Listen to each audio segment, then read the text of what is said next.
আসসালামু আলাইকুম। কেমন আছেন আপনি? ভালো আছি বাবা। রোজা রাখছেন? রোজা রাখছি না। বাসা কই আপনার? বাসা তিনতলা ছাগলপট্টি।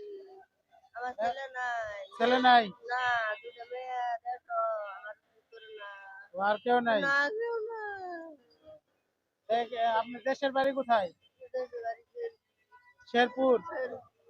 আপনি কি করেন? এই চায় খান? আমি আগে কাম করছি একটায় খাই গলা দুইবার অবশ্যই করছি না মাইসে দেয়া দিতে কাজে আচ্ছা, এখন কি ইফতার কিনে দিব? আপনি ইফতার কিনে দিব?